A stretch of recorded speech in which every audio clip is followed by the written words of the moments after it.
When I was starting, it was very hard to get the first checks. Very hard, very hard. I talked to, I think, around 90 investors. I got 81 no's, 7 yeses. But the 7 yeses, pure like second half, the last minute, I was about to close Conta Simples, to be honest.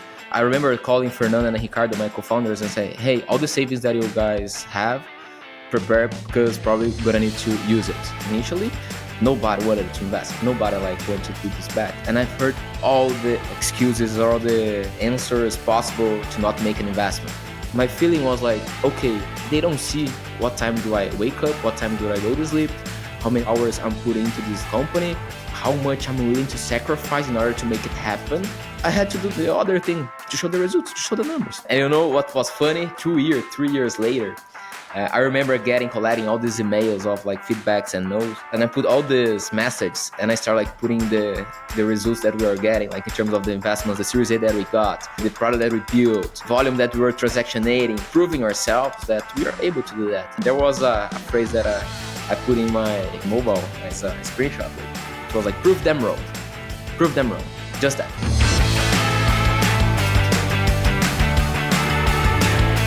Great to have you on the podcast. We were coincidentally both in San Francisco, and all of a sudden in front of the restaurant, and I hear someone, hey, Brian.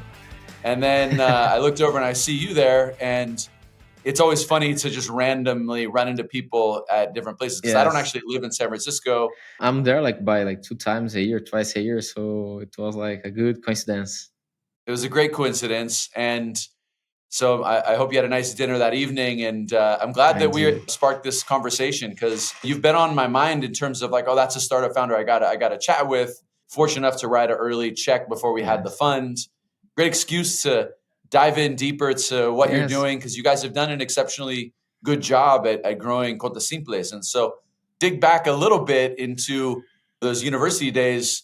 You're still a young guy. It wasn't that long ago. You were at the university. Not that long ago, yeah. It started to appear some gray hairs, but... Yeah, well, there's more coming, just to let you know. There's more coming. Thank you. You worked at a few startups, and you'd help build this kind of entrepreneurial group at your university, and then you went on to start Conta Simples as soon as you graduated.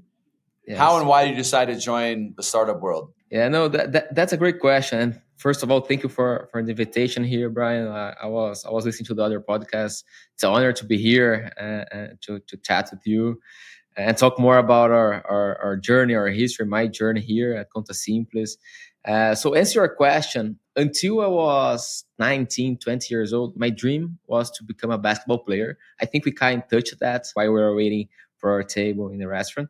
But I decided to quit. I went to study at INSPER in São Paulo. And when I entered college in São Paulo, here in Brazil, I met other students that they were with the same mindset, which was to build things, to start companies. And we decided to build this entrepreneurship league. And the idea was not to invite entrepreneurs or executives to go and do some lectures for the other students. The idea we said that time was to build real things. And to build real thing was, one, pay tax, and also issue invoices. So this was the definition for us, that we were doing something was happening. So it was a group of students, 20 people. Some of students found great companies. Some of them already sold it. So one of them is Shopper. Shopper just raised a round recently. The other one was Vita, acquired by Stone. We had folks that joined now Hyperlocal, which was called Avax. So companies that are Mevo, which did a Series B this year. So companies that are now in Series A, Series B, or some of them already did some exits. And during this experience, I had an opportunity to meet with André Strich, one of the founders of Stone. They were in the very beginning of Stone. And he did a challenge with this group. The challenge was everybody got 5 POS, the maquininha, the POS, go to the street. You got to get some clients, got the most of the clients, and the most of the clients that got the highest and the bigger TPV, André would give the opportunity to go to Columbia University to program with Steve Blank. And I'm a very competitive guy. I talked to my partner at that challenge. We need to win that. I don't expect nothing besides us going to Columbia, to New York to take this course of Steve Blank. And we won. And after that, I met some of the other folks of Stone. and Augusto Lins, and other founders that are executives, and they invited me to go work at Stone. It was 2000. It was end of 2014.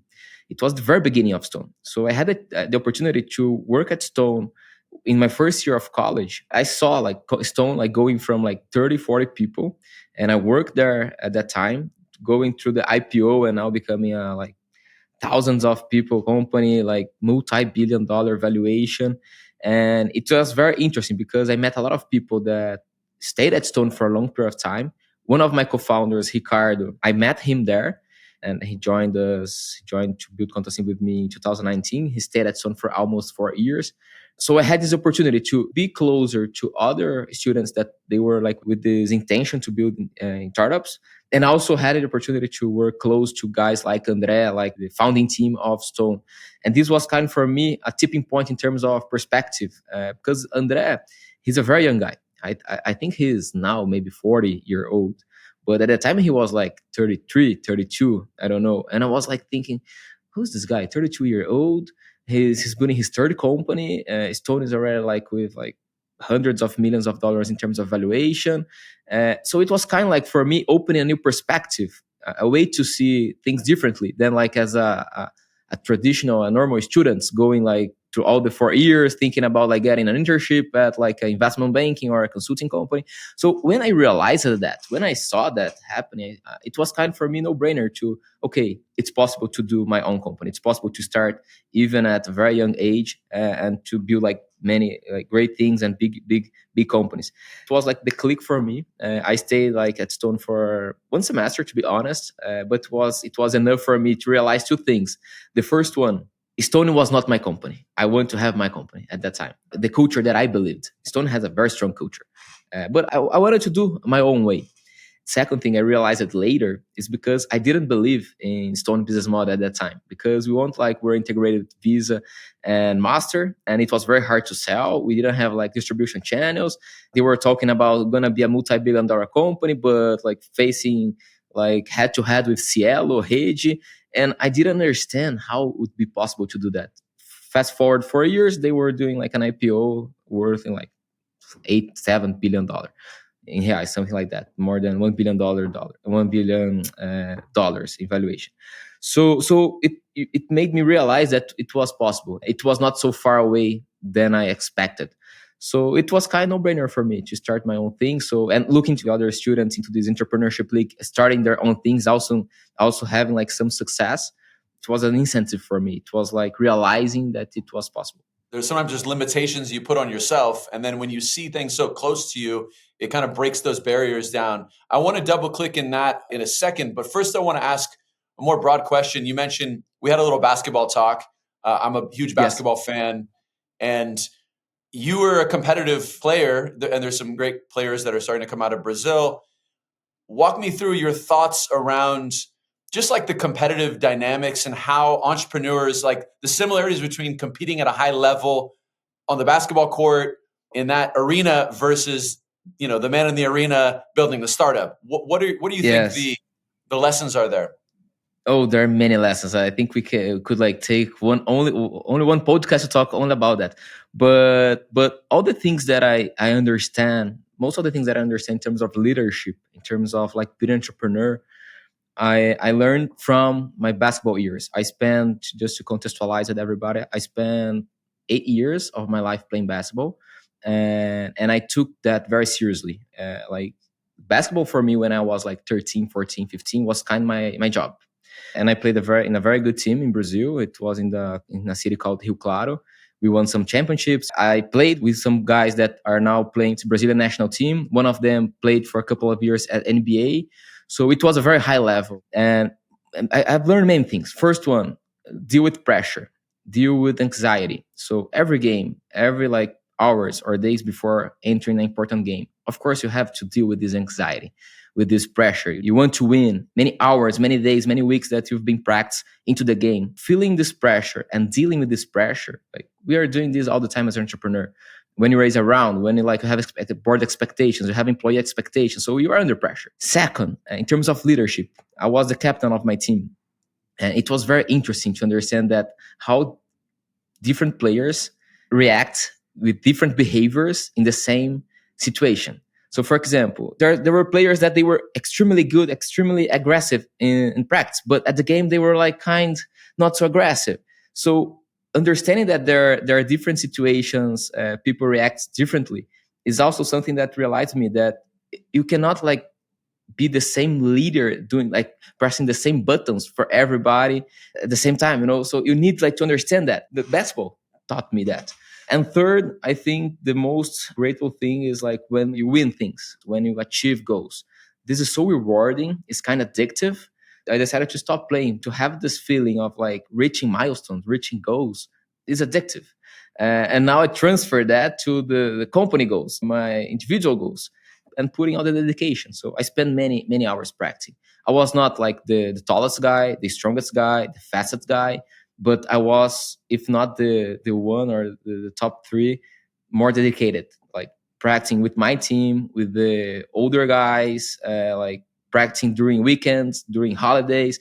I remember when I was 15, in my school, all of my friends, they were like organizing their trip to Disney, and I didn't even like talk to my parents that I would like to go to Disney, because in July vacation, I had like 4 weeks that I could like practice in the morning, at the afternoon, at night, like every day, like for 4 weeks in a row. So this was like extremely important for me, because after that, when the season reopened in August, like I was much more prepared than the other guys. And this made me realize that I was better than the others.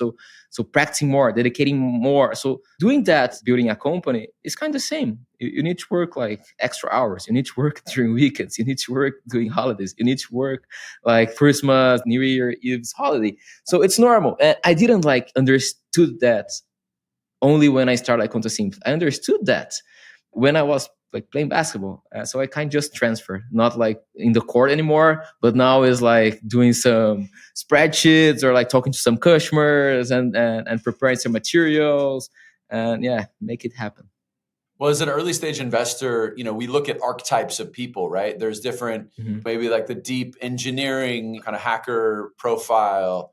And when you look at the competitive, like just the competitor discipline that's demonstrated, Yes. just high levels of execution on the field, like that's definitely an archetype, like if you're a marathon runner and you're like insanely good and you're a college athlete, like in order to get to that level, obviously some people have natural physical talent, but beyond that, it only gets you so far. And if you have the discipline to kind of complement, those are qualities that, that make sense, Yes. especially when you're an early stage investor, because you can only invest on so many signals, right? You can't see how well they manage product, or you can get an idea, but you don't get that direct experience sometimes. So when you first started, did you identify that and notice that, oh, listen, I'm going to need to generate trust and confidence in my abilities? How do I demonstrate that? Having a little bit of exposure at Stone, making the leap to get a bunch of like people to write you a check. That is a great question, Brian. I don't think I talked that much about this specifically topic, but when I was starting, it was very hard to get the first checks. Very hard, very hard. I remember like the first check that we got, it was like around something 35, 40K to start a company. This was the first check that we got from 4 different angels.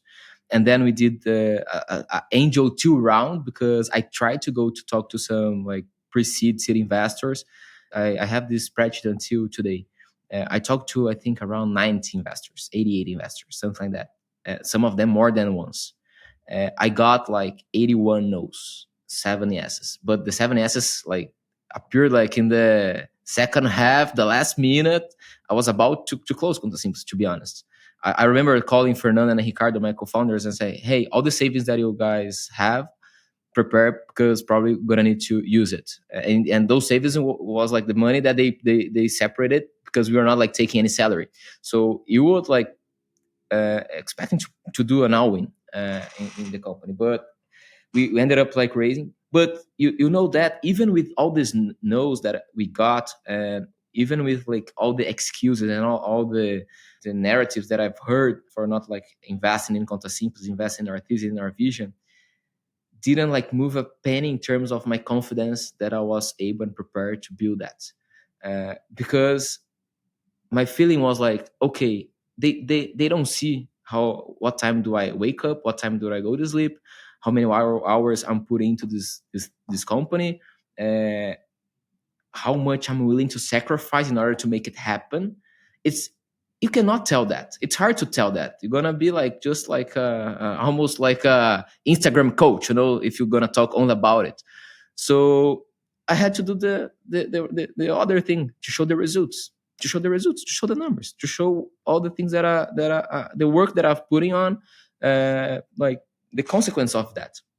And this is what happened. But it was very hard because initially nobody wanted to invest. Nobody like wanted to do this bet. And I've heard all the excuses or the answers possible in order like to not make an investment. And you know what was funny? Because 2 years, 3 years later, I remember collecting all these emails of like feedbacks and no's. And like, okay, I'm not investing because I think this is a very competitive market. You're gonna not find the space. I'm not investing because I think you guys are too young, and this is a very like market that needs gray hair. I'm not investing because you're gonna need like outside external capital and you don't have exposure to international investors. I'm not investing because your technical team is not well experienced enough in order to build that. And I built and I put all this message, and I start like putting the results that we are getting, like in terms of the investments, the Series A that we got, the product that we built, the volume that we were transactionating, and like proving ourselves that we are able to do that. And there was a phrase that I put in my mobile as a screenshot. Like it was like, prove them wrong, just that, prove them wrong. It kind of motivated me, to be honest. And kind of having this incentive and this discipline to go for it is very rewarding. It's very rewarding. So as a competitive guy, this like it's fuel to like push you further. No, that's amazing. That competitive drive definitely can take you to great places. And in retrospect, maybe there's a way that you could have illustrated your capacity to perform at a high level in areas outside of the startup world that maybe could have accelerated that process. But now it doesn't matter because now It you've doesn't got a matter. successful, track record, and like you said, results matter. And if you don't need the storytelling, the storytelling is the company now. Exactly. And and let's get into a little bit on how you went from those angel checks, which by the way, shout out to Paulo Silveira, that was the one that pulled me into Yeah. the deal kind of He. last minute in the second part of the angel process. So I'm Yes. happy, happy investor here. But talk about how you found the problem, the first products, the initial go-to-market strategy at Conta Simples. We started. Conta Simples is not my first startup; it's my second.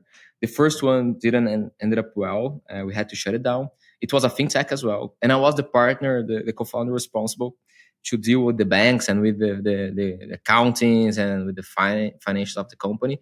And I've found hard time like dealing with the current existing solutions at that time, 2018. So it was very painful to open the account with the big bank. It was very painful to deal with the product in the day-to-day operations. It was very hard to talk with the customer support. It was expensive. So all the problems that we already know.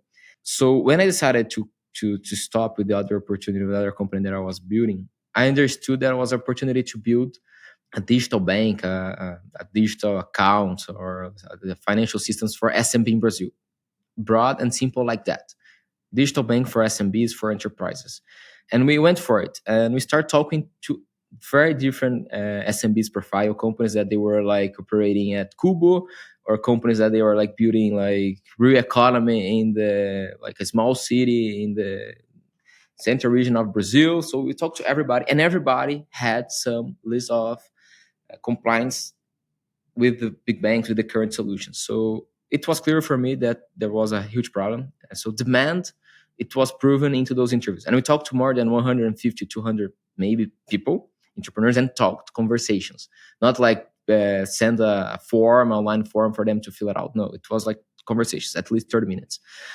And and so it was clear for us. So the question was, how can we start it? Which angle? With which product? And we decided to start with the digital account, putting more focus into the corporate card. Why? Because we had the problem to get corporate cards into the other company, and we had to use our own individual cards. Like it's kind of like it was a problem with accountants messing all the bank statements and all that. So it's a completely mess. So we decided to focus in the corporate cards. But we did the go to market. Like, okay, we are now Conta Simples is a digital banking for SMBs in Brazil. You can have like a digital bank. You can do like wire transfers, TEDs. You can pay boletos. You can issue boletos. You can have a corporate card, and it was very broad.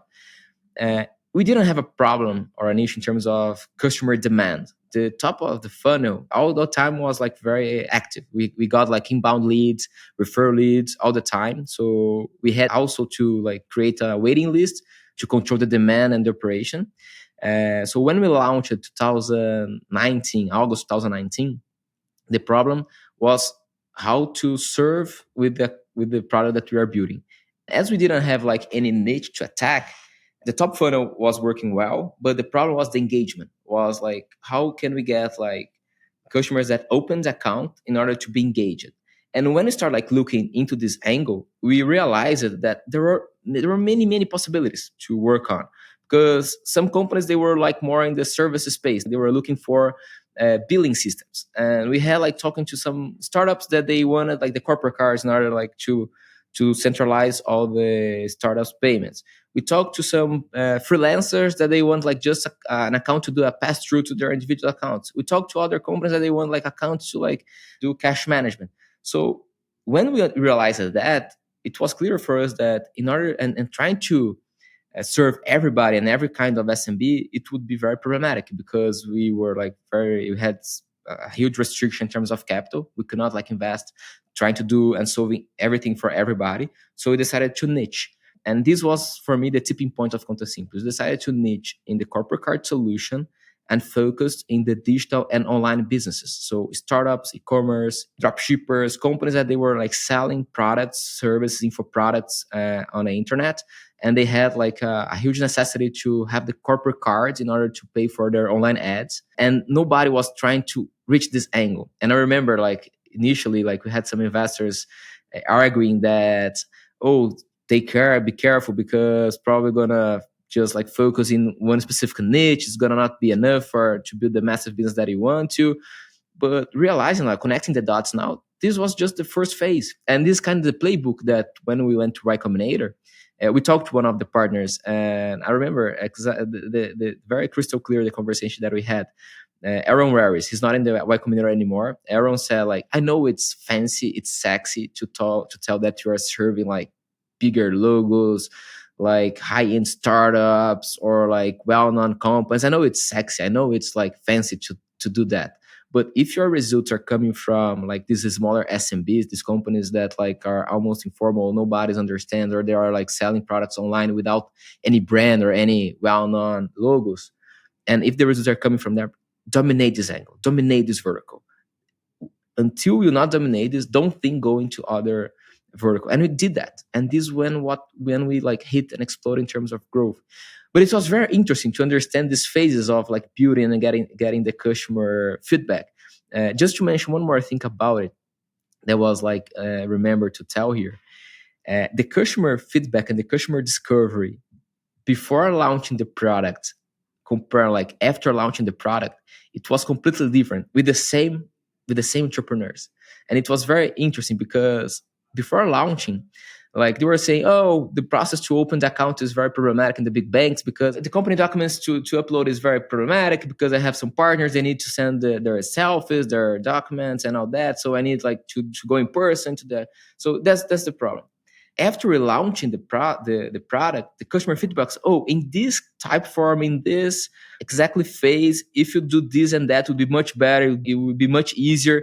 So prior to launching the product, the feedback was much more like broad, much more like superficial. After launching, the customer feedback, which was much more specific, it was much easier to like improve the product. This was the time that I realized that the mantras, one of the Silicon Valley's mantras, that like if you launch a perfect product, probably launch like too late.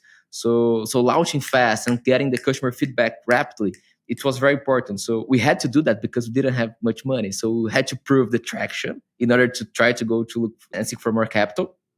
But it was very interesting also this customer feedback loop, how it evolved throughout the years until now. How has the ICP, the ideal customer profile, changed? Because you started with these like lesser known brands. Yes. What's the evolution been like? Talk about how that's kind of transpired. Yeah, that's a great question as well. And everything that we built was based on customer feedback. So we figure out new verticals, new customer profiles, new ICPs with the customer feedbacks and with the data that we had. So initially, we understood and we figured out the first customer ICP. Like it was very spontaneous. Like Ricardo, one of my co-founders, he was at the time he was responsible for the marketing, the growth, and the sales. And but he was more a sales guy than a marketing. So he started taking some lessons and some courses, online courses, in order to understand and learn about growth hacking. So he started like entering some Facebook communities and WhatsApp groups. One day he posted about the viral loops test that we did in terms of like creating this waiting list and incentivizing people to refer to others in order like to jumping into the waiting list to be closer to open the account. And he posted about it. And one of the guys that mentioned about like, oh, I saw your solution. It would be perfect if you guys build like multiple corporate card solutions because I'm running multiple campaigns here to sell my products, and I only have one card at the big bank there, and it's very problematic for me.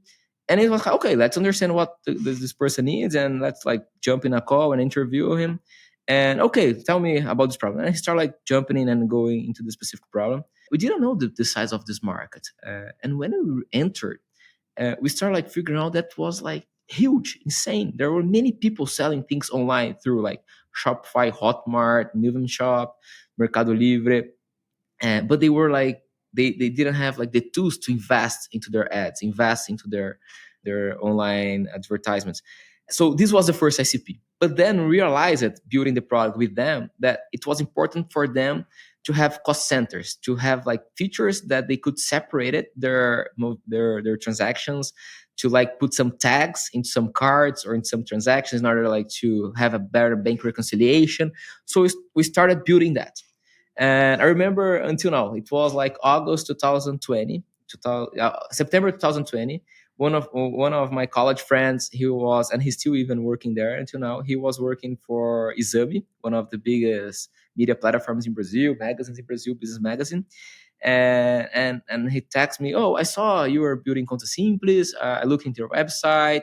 Can you explain me what you're exactly doing?" And I explained this process of the digital bank, the multiple corporate cards, and the solutions and the features that we build to help the companies to have a better management into the expenses.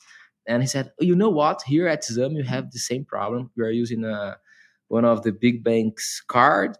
We only have two cards, and it's very problematic because sometimes the card we have some fraud, and we have to cancel, and we lost all the campaigns. We had to like reactivate cards in other like platforms, and it's very problematic and this and that." And I said, I think your solution would be a good fit for us. We are not like focusing on them. We're not focusing this kind of company because at that time Exam had like more than 100 employees. We are focusing companies like with like 5 to 20, 30 employees. It was smaller. And we did a demo. We showed the product, and they became a client. When it happened, it was kind of click for me. I realized that our product was not only good for the smaller SMBs, but we also could serve the bigger SMBs. We could serve like companies with 100, 200, 300 employees.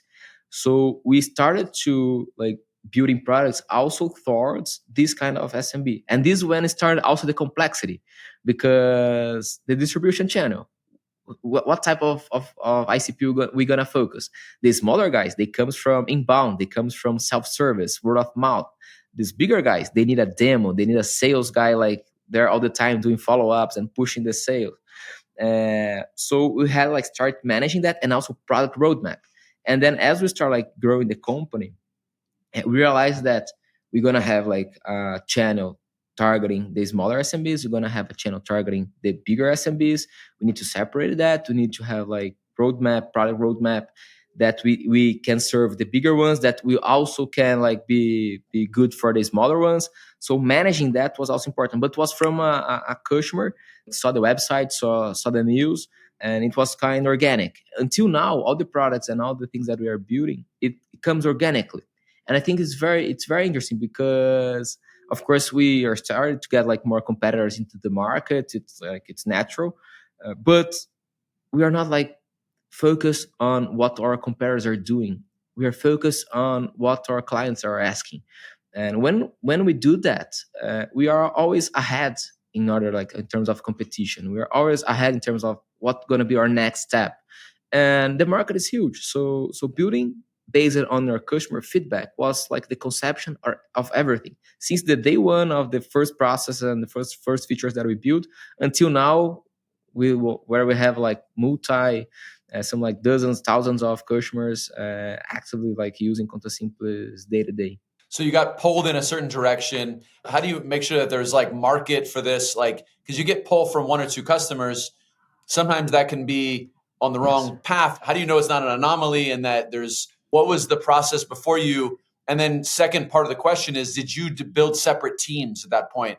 Was it like where there's Yes. like a new squad that focused on medium-sized customers? How did you make the decision to go all in on that new market opportunity? And then what was the process of kind of separation or division of the team in order to kind of serve that market? Yes, yes. So in order, like in terms of understanding how big is the market, initially, like with like a zero revenue, any market can be good for us. So in order like to reach like 1 million, 5 million, $10 million run rate, I think like there are like tiny markets that can match with this kind of expectation.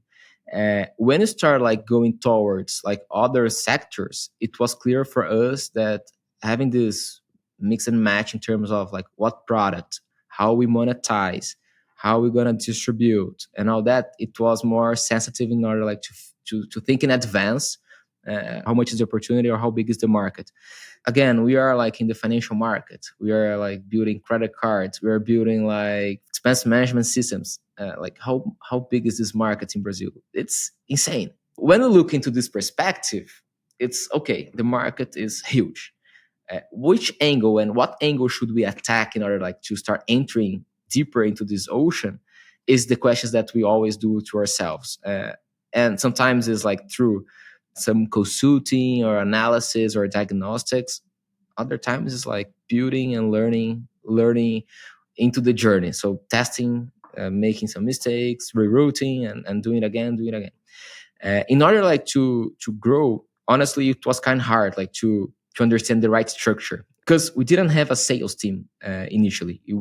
We only had like marketing team, and the marketing team was responsible for all the self-service process, the organic, the inbound, the member get member process.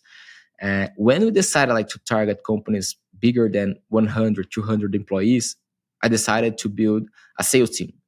Initially the sales team was inside the marketing.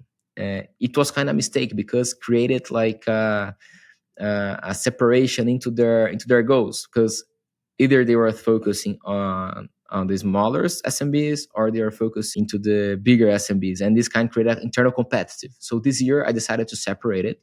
So now I have a sales team dedicated for the bigger SMBs. I have the marketing team still responsible for self-service, the smaller SMBs. When we look in terms of like distribution, in terms of number of companies, we still have much more companies coming from the organic.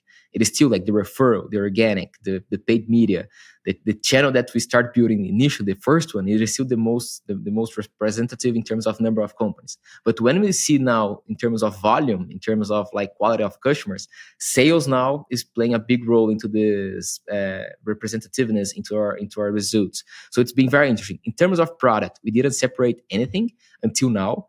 So our core product, it is still the corporate card and the expense management. So we have one product and tech team fully dedicated to it with multiple squads, multiple tribes, focus on that. But we don't build like products thinking on the SMB or think in the bigger SMB or in the smaller SMBs.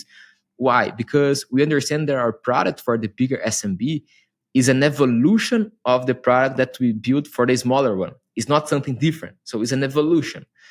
But it was clear for me for a long period of time, but it was not clear for the team. So it wasn't also an issue that I realized as an entrepreneur and a CEO that communication matters a lot, especially when you are growing with like 250, 300 people, because sometimes what is clear for you is not clear for everybody. So created a lot of friction internally in terms of features, roadmap, how to prioritize. Oh, now we are not focusing anymore in the smaller SMBs. No, we still focus, but this product is going to also serve the bigger ones. And what we built for the smaller ones, we already we did like a good job. So in terms of product perspective, we just need like to have some maintenance and building like smaller things. But in order like to do innovation and be transformative, we need to target the bigger ones. So it was kind of internally communication. I realized this that big point for me. And now I did a separate team, what I called new ventures. So I brought an outside executive just to run new products that is not our core. So we are building, for example, a new credit product. We are going to test other products. Cannot do some spoilers here, but we're testing new products for next year. So it is this team that is building. And why I separated?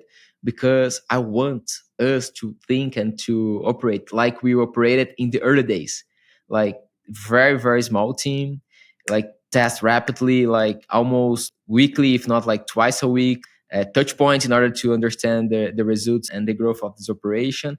And we are starting like to see some good results with this separate team for these new ventures. It's like learning while building.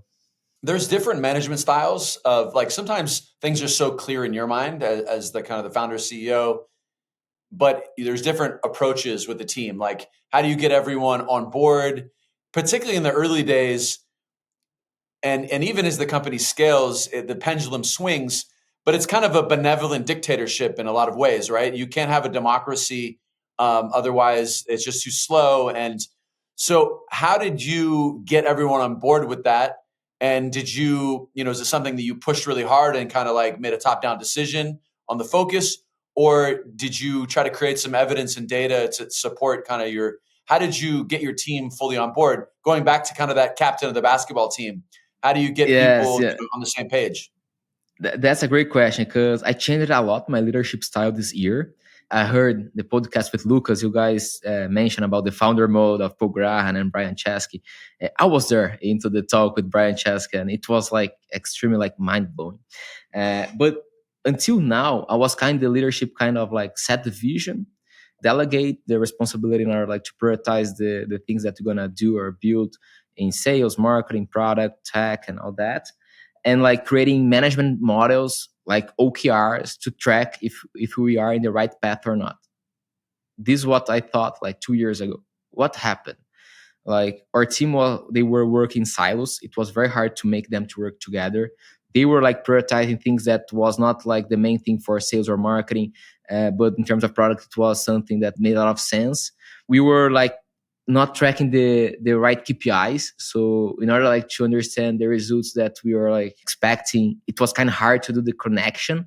So when I was into the talk with Brian Chesk, and I already started this movement here, first I like eliminate OKR management model. Like we don't work with OKRs anymore. We now work like with simple metrics, simple like goals, and we have some like sub KPIs to track that, and simple as that to put in a spreadsheet. We don't have like any like fancy management tool and all that.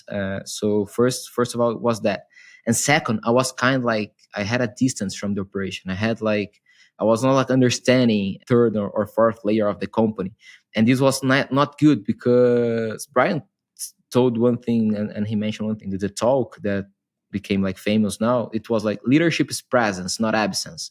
I was kind of an absent leader. I was not like there. Why? Because I didn't want to be perceived or like seen as a top down or dictator guy. But I realized that people was kind of like lost. They prefer to have someone like setting the goals, setting like exactly what they have to build, taking the risks together. So I was kind of in a comfortable position because it was easier for me. Okay, this is the goal, this is the vision. You guys set the goals, and I'm just like managing for like reaching or not, and I have the powerful decision if decided if you're gonna continue in the company or not. So it was kind of comfort position. When I like jump into the process, jump into the metrics, jump into what the things that we are doing, and be part of exactly the decision process in order if you're gonna build or prioritize this feature or not, or gonna prioritize this go-to-market strategy or not, people feel like they have a backbone. They have someone like there is together with them, and this kind created more like ownership, not only for me to pressure or like to push the team. It was better for me to understand the decisions that I should take in terms of the strategic vision. So it was more interesting to do that. So my last name is Tognini, and my nickname is Toggy. It Toggy down, not top down. It's Toggy down. It's Tognini.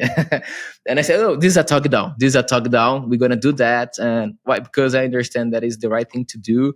I understand your point of view. I think it's important, but it's not like something that I took all these decisions now. But I'm much more involved. I'm much more like there, and setting this pace, setting this cadence, and like be together, like kind of like 4 or 5 years, 4 or 5 months from when I started doing this movement, the things changed, it shifted here.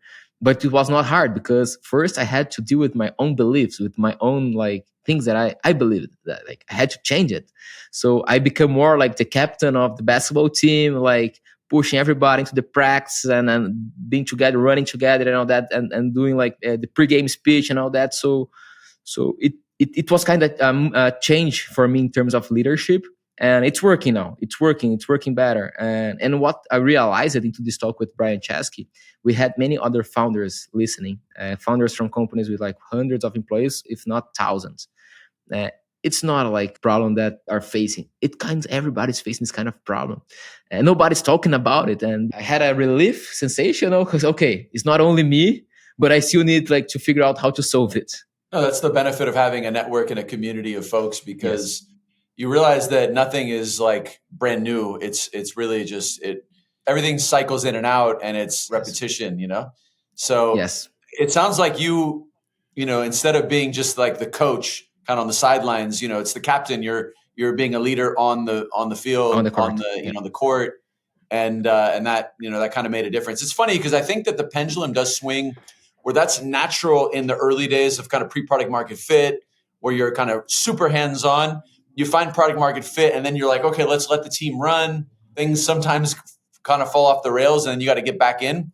So the kind of Yes. the reflection in the last Yes. couple of years is, you know, how do you make sure you kind of stay hands-on and be, you know, super involved and set the pace for the organization? Exactly, because when you found product market fit, things happens naturally. It like customers start like coming naturally. You start like making more revenue naturally. Of course, you need to push, but this is kind of like is a natural thing after the PMF. But of course, as you reach like a certain level of revenue or number of clients, you're gonna like need to figure out new ventures, new avenues, new products, and you need to rebuild. You need to build new things, and it's gonna be a different mindset model that you are like in this post PMF phase, in order like to find these new other products that you're gonna need to find new product market fit for the new products, for the new channels, for all the other things. So it's been like very interesting, but I don't see myself doing anything else besides that.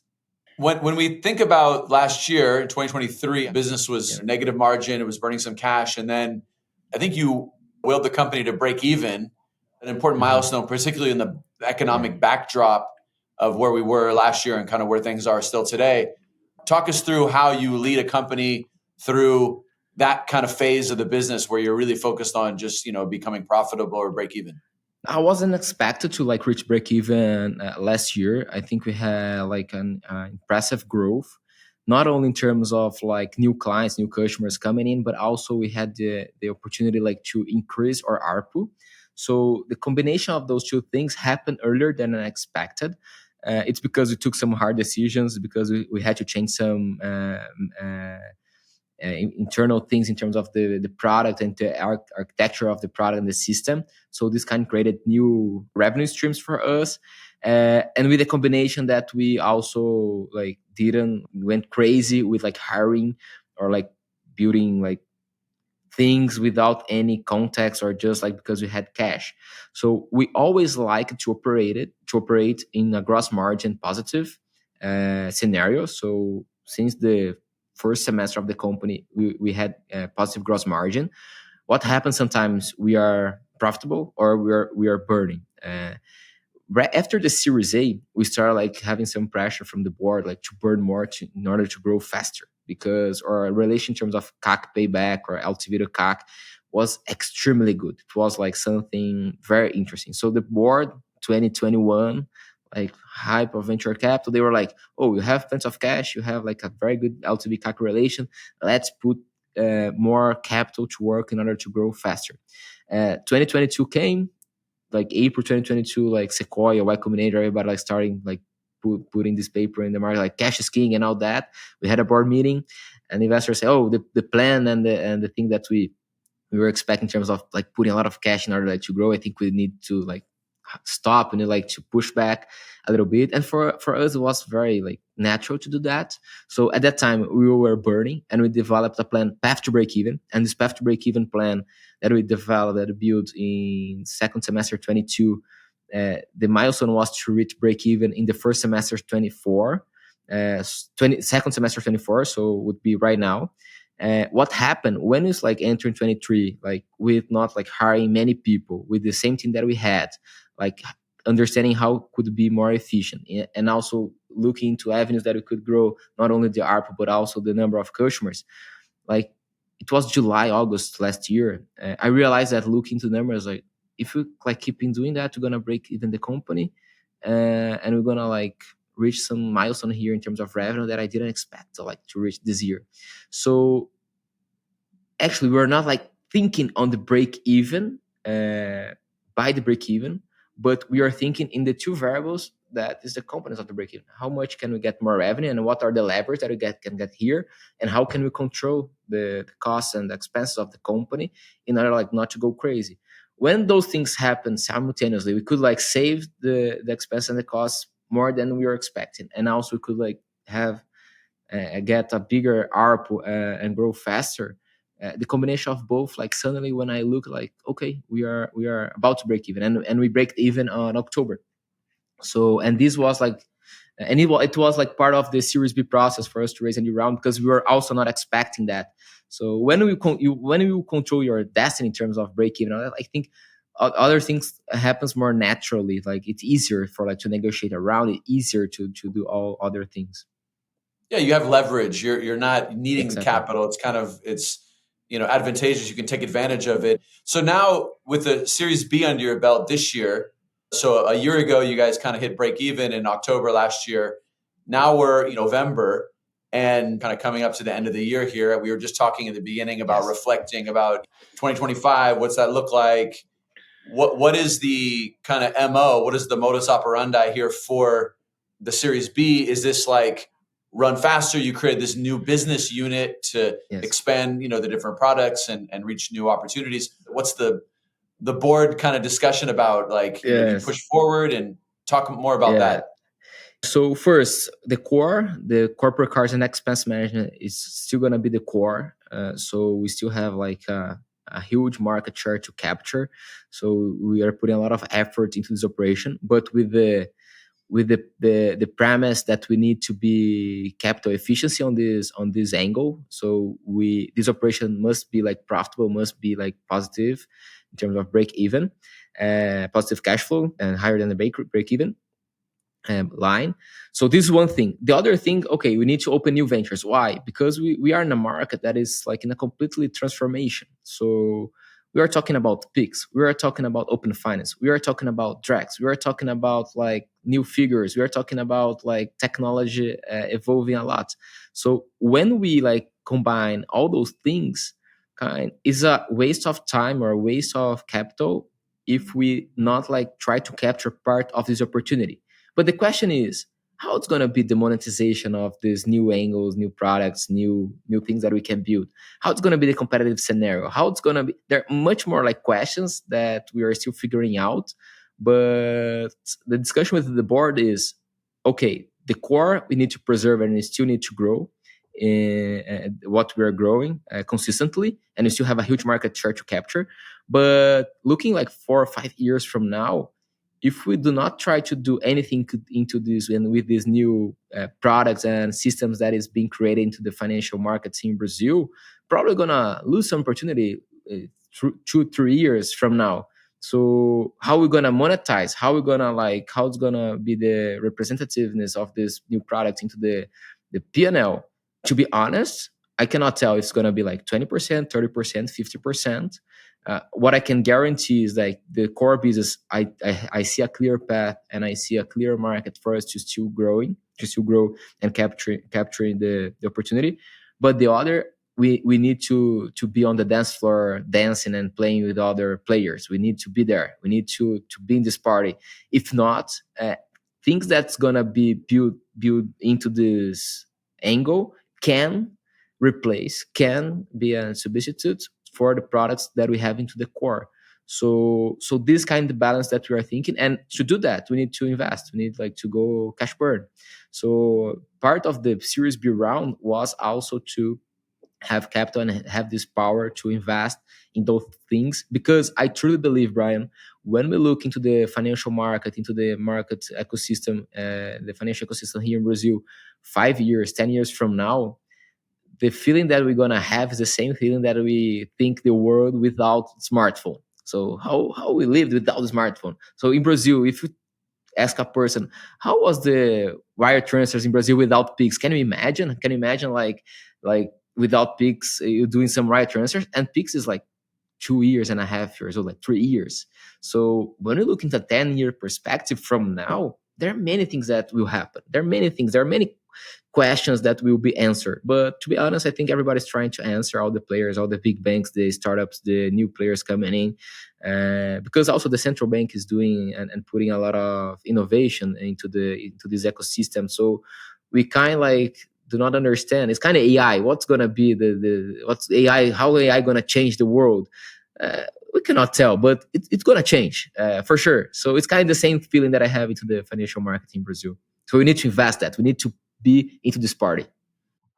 No, it's great that you've got the clarity of we're running the core business, we're making it profitable. You can't just sit there and depend on that. That's great that you've got it stable, and then it's like you go over here and figure out the next opportunity. That's what's going to kind of take you to long-term growth. Exactly. So just to wrap up here, I'd love to hear from you. If you go back to your first day as a founder, what advice would you tell yourself if you think back to those early days several years ago when you kind of kicked things off in 2019? Yeah, I think the first one is something that I've learned into Y Combinator. Don't quit and don't die. So I didn't quit, and we are like alive with the highest energy that we can have. So I think we are in the right path. But I would say that it will be harder. It will be like harder than you expect. But at the same time, it will be much more rewarding than you expect. So as I mentioned, I don't see myself doing anything else besides what I'm doing here. So, but just go for it. Enjoy the journey. Don't quit. Don't die. Build great things. And the long term, it's gonna be so rewarding that all the pains and all the sacrifices that you are doing, it's gonna worth. So that's what I would say. I think those are in the deepest, darkest moments. If you can have the presence of mind to know that, it'll enable you to get through whatever obstacles you face. And so it sounds like that's been your kind of in your DNA since the beginning, from those early basketball days of just being disciplined and kind of fighting through. And the crazy thing about it is once you overcome those obstacles, it starts becoming a natural thing where you face an obstacle and you're like, oh, I've overcome this before. And so it doesn't become it's not as daunting as it is when you're just starting out. And so you develop that kind of those muscles, right, to be able to adapt to that. So really excited for your journey. Thanks a lot for letting me be on it with you. Thanks for coming on the podcast and sharing a little bit more about your journey as a founder and the growth playbook at Conta Simples. And I look forward to seeing what those new products are come January, February next year. I think the market can benefit from it. Yeah, no, there are many things that we are working a lot, and working hard to launch next year's. And thank you, Brian, to be on this journey with us, to have like investors like you that for me is not like investors, like are entrepreneurs with capital that can like put like more fuel into the tank and help us with everything that we need. So it's an honor to have you with us, and thank you for also the invitation here for the podcast. Let's catch a Warriors game next time you're in town, man. Let's catch a Warriors game for sure.